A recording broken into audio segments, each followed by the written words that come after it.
Hey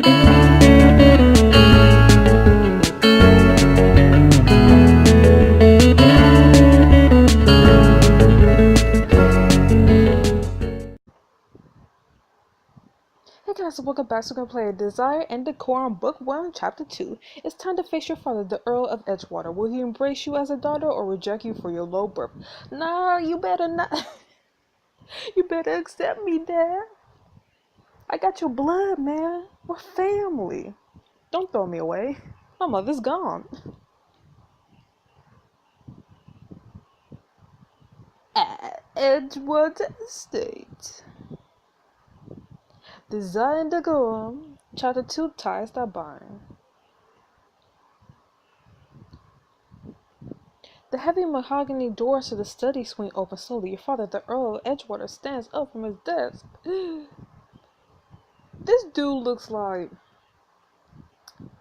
I don't know the name, but he looks like someone from like one of the history books that you'll read up in school. Dakota, let me see you. I can't believe it's really you.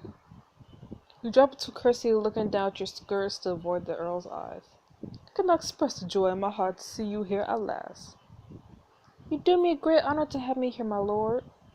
Before you could rise, your father crossed the room and clasped both your hands in his. Call me father, Dakota. We have no formalities between us. Yes. I'm a hug him. What you talking about? Step into your father's embrace and notice the dampness on his cheek as his arms close around you. Are you crying? My Dakota, I will never forgive myself for all the years we missed. Father. Here's a poor semblance of a family I could offer you here. Had I only learned of you a year ago, I wish I could have met your brother. I have a brother? My son, Harry, he passed away last year. Wait, didn't the stepmom mention his, or she was talking about her son? Was she talking about her son? I don't even remember. She said something about my son, your son. I don't know. What happened? He and his friends were hunting. He was thrown from his horse. Dang. Abruptly, your father turns away and walks over to the fireplace.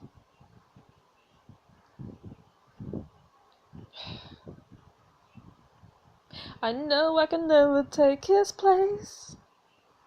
Nonsense. Of course you can't take his place, but you being here has gone far to fill the emptiness he left at Edgewater. I hope I can ease that heartache. Harry was my only heir. His death was a loss to more than just me. And his mother? The Countess, you have had the pleasure. Yeah, okay, so it was her son. Or both of their sons. We met briefly, yes. Henrietta grieves in her own way. Your father shakes the thought away and picks a piece of parchment up from his desk. He turns to you and hands you a letter. I want you to see this before I send it. Okay, what's it say? March 28th, 1816. To His Royal Highness the Prince of Wales and the Right Honourable Lord Bishop of Canterbury.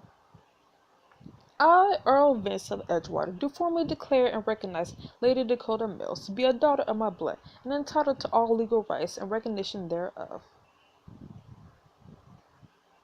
So I get your estate? This is your will? I'm sending it out to the bishop and the Prince Regent today. And this day for you will be Lady Dakota Edgewater. Hey, time to party! Time to party! It's like a dream come true. If I had been offered my fondest wish, I couldn't have asked for more than a home like Edgewater, a title, and a father like you. My dear Dakota, we're getting more than a father from this. Our line has a long and proud history, and now you'll be a part of it. It's all a little overwhelming. It's not just proper responsibilities. You know, it's family, you're finally part of it. Why don't you come with me to the portrait gallery, and I could introduce you to some of them. I wouldn't wish to impose. I would like nothing better than to spend time together, Dakota. Will you give me this chance to make up some of what I missed? We're gonna have to pay for it, aren't we? Spend time with your father in this exclusive scene and get to know the history of your illustrious new family. Nah, I'm good. I'm not certain I can hold any more in my head today, Father. I need some time to come to myself. Of course, my dear. Take all the time you need. Suddenly, the study door slams open to reveal the Countess listening on the other side. Wow, really? Countess? My lord! Countess gives you a poisonous smile. As I said before, we are so pleased to have you visit us, my dear. The Earl has always taken great pains to do well by poor relations. Dang. A pleasure to make your acquaintance. I am Lady Dakota of Edgewater, Chit. You hold the Countess' gaze with your own, refusing to back down. Her smile stiffens. Of course, Lady Dakota. Quite a step up for a girl raised on, was it Pig Farm? I just cannot recall. My mother and I lived in the village of Grovershire. She took in sewing for the local gentleman. How sewing, of course. Badgers do need to get their sewing done somewhere. What are you implying? Oh, come, my dear. You and my lord know very well the work your mother did. That's how you came to be, is it not? Wow. Wow. Did you just call our mama slut? She called our mama slut. My lady, it seems we have some matters to discuss while Lady Dakota gets settled. I'm gonna backhand you. The Countess turns to your father with wide, innocent eyes. Matters? Matters of hospitality and family. Of course. Dakota, I'm sure this has been a long day for you. You may wish to go to your rooms to rest before dinner is called. You shut the door on your father and the Countess and let outside. I'm glad that's over. You turn to see Briar waiting for you at the top of the grand staircase, dressed as a lady's maid. She look cute. Dakota, they're giving me the position the head housekeeper agreed to hire me on as your lady's maid. At £20 a year, do you believe that? That would buy enough coal to get Mama and Father through the whole winter. Aww. But I'm so glad you healed me. I'll never think of you as a servant. Ooh, if you're my maid, do you have to do my bidding? I hate that you're only allowed to stay with me like this. I don't mind it, Dakota. Not with all the fine gentlemen here to look at. You're impossible. True, though, my mom was going to send me into service either way. At least here, I get to stay with you. Then I thank you. Without you, I think I would feel utterly alone. Briar's face falls as the two of you walk slowly down the hall. She lowers her voice. Then, is it so terrible here, your father? I thought he'd make you feel welcome. Your father is all I could ever have wanted. It's fine, but I have a wicked stepmother. Wants me to be Lady called. Do you believe it? Say this. It is not my father who goes out of his way to make me feel unwelcome. I know. I hear nothing but the most evil things about Countess Henrietta.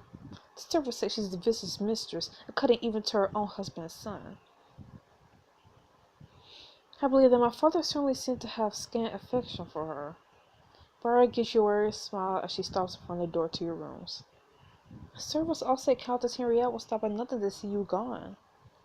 But what can she do to me? Surely it's my father's choice whether to keep me here. Yes, but as a woman, you'll spend more time in the Countess' company. You'll need to join her and the neighboring ladies to sew, play the pianoforte, and do other arts. Oh, but I don't know how to do any of that. I always wanted to be an accomplished lady. I don't know nothing. I know how to sing, of course, and to sew, but for mending that art, I never had the fortune to touch an instrument in my life. The head housekeeper put an embroidery frame in your parlor for you to use, so you'll have a project to work on when the Countess calls you down tomorrow. Ooh, nice. Throughout the Decorum, you have opportunities to collect various items like the embroidery frame and become an accomplished lady. We're going to have to pay for it. I already know it. It's going to be like the furniture in the junior? Gain status, defy your jealous stepmother, and even impress future suitors. For your whole parlor to unlock an exclusive special scene. Oh, and there's also like the fragments in Bloodbound, which I'm not interested. Past the parlor, you walk into your chambers for the first time. You stop taking in the massive bed with this bronze canopy and silken drapes. So beautiful! I never thought to even see a room this big. Is this all mine?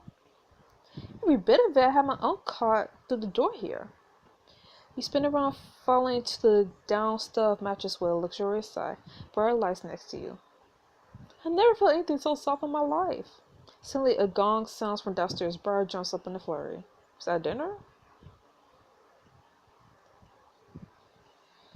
That's a dinner gone. Gracious alive, we need to get you dressed and ready to make a good impression. Come see the amazing dress your grandmother sent up.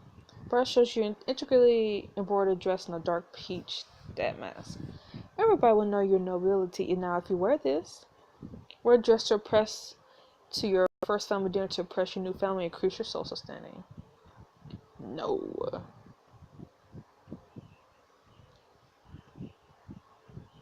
I'll be more comfortable in something less fancy. You still look like a nobility to me, Dakota. Nope, I'm good. I'm good. I'm ready for dinner. Let's eat. Come downstairs to find your father, your grandmother, and Countess Henriette already seated at the elegant dining table, along with other noble men and women. You bob a quick courtesy to everyone you know. Father, Countess, Lady Grandmother.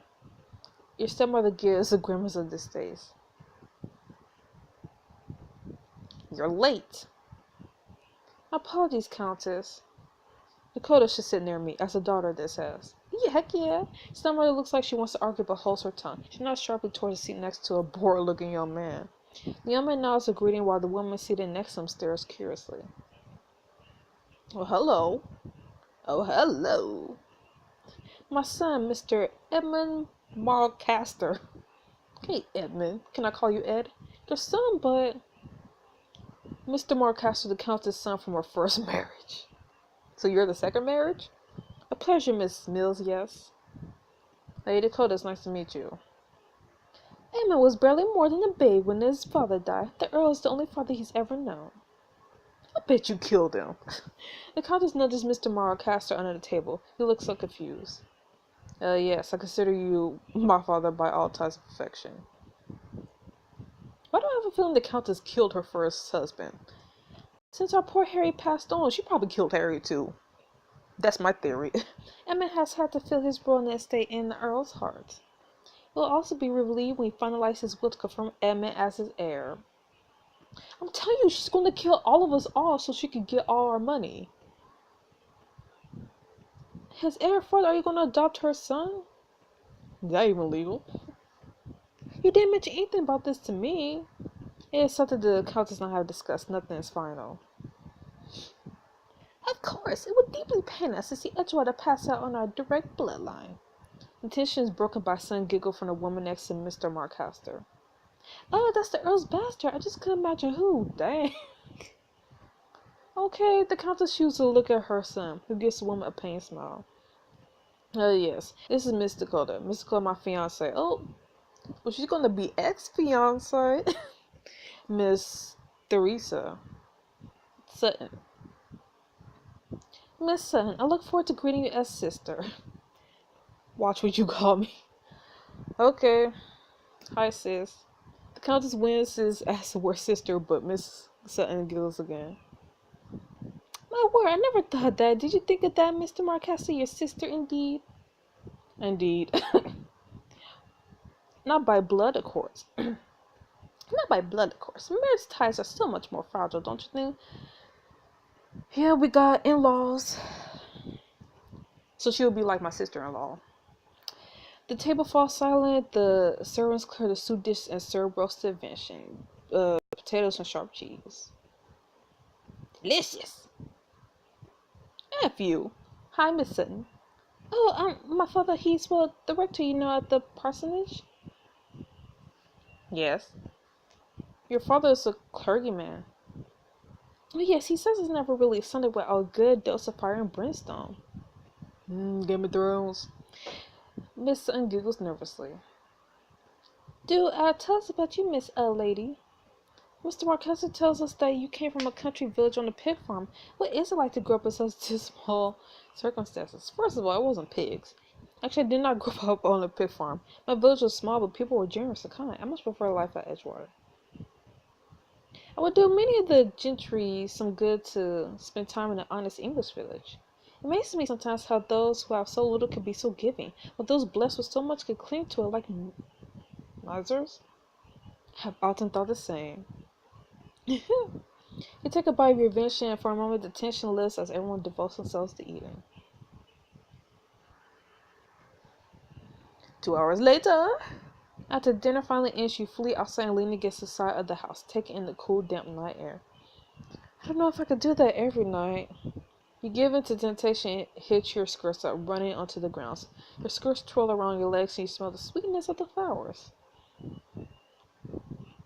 As you draw near the stables, you hear a voice murmuring in a soothing tone. Shh, lovely, you're getting better there. Doesn't that feel nice? Who's in there?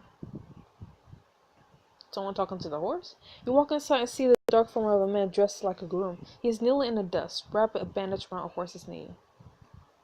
Horsey, so cute! The man stands and you see that he carries himself with a soldier's bearing. He clucks his tongue and the horse gingerly puts her foot down. Oh, it's... What was his name again? I forgot. You have a kind way with animals. What's this beautiful girl's name? She's no name that I've been given, but I call her Clover for her favorite feed. I could see her being Clover. Pulls the horse's leg up again to check the bench, and you reach out and hand to stroke Clover's velvety nose. And I'm Luke Harper, master of horse here at Edgewater. Okay, Luke. He turns to give you his full attention. There, now we could talk normal. The horse puts her leg down, then pulls it up again with a snort of pain. Aw, horsey. What happened to her leg? Clover stumbled in the gopher hole last week and wrenched her knee.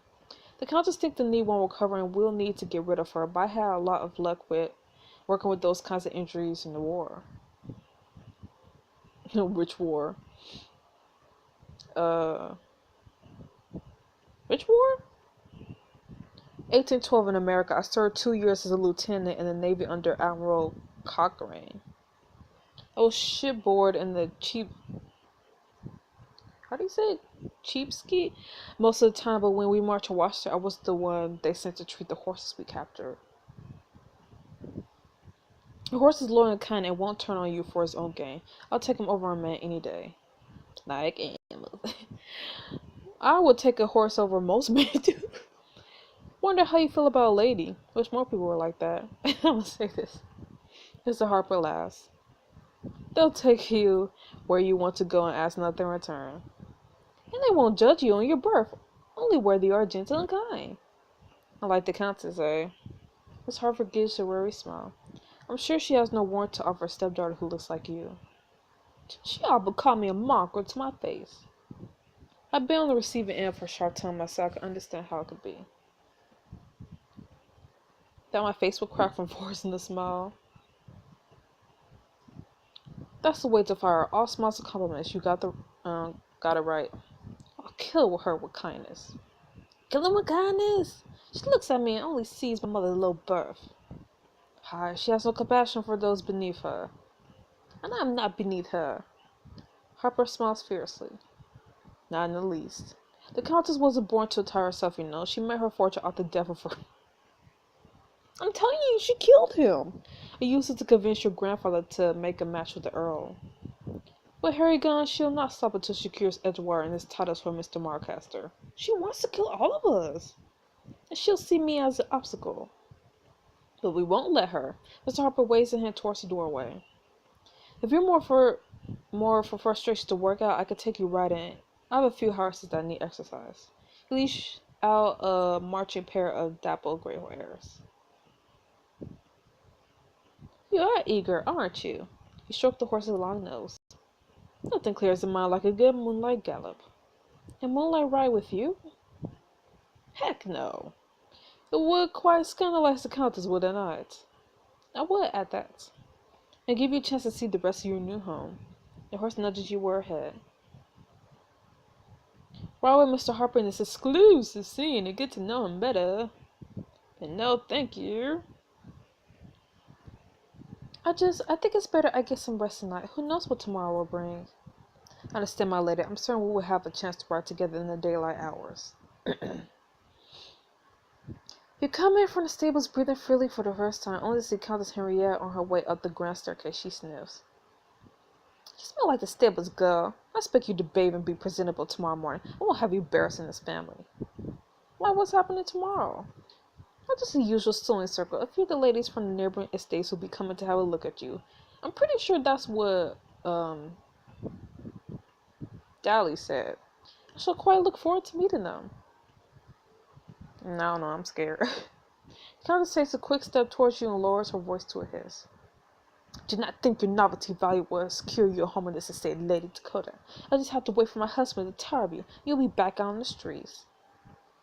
Father wouldn't do that. Then I have to show him that a girl like you will never fit in here. She takes a step back and smiles. Good night, dear. The ladies will expect you promptly at 10. We can't wait to see all your accomplishments. Countess sweeps up at the stairs, leaving you standing below. Accomplishments? I want to backhand her. Next time I desire to corner a certain circle of ways, can you hold your arm on a gentry? Or will Countess Henrietta prove you unworthy of your title? No, we are not going to let her win. We're not going to let her win. Okay, so that was a more interesting chapter than the first chapter. So, I mean, I'm already calling the people. She is going to kill us all off. And take all our money. Take all our fortunes. And I refuse to let her. So anyways, I'll see you guys next week with the next chapter of Desire and Decorum. So see you then. Bye-bye.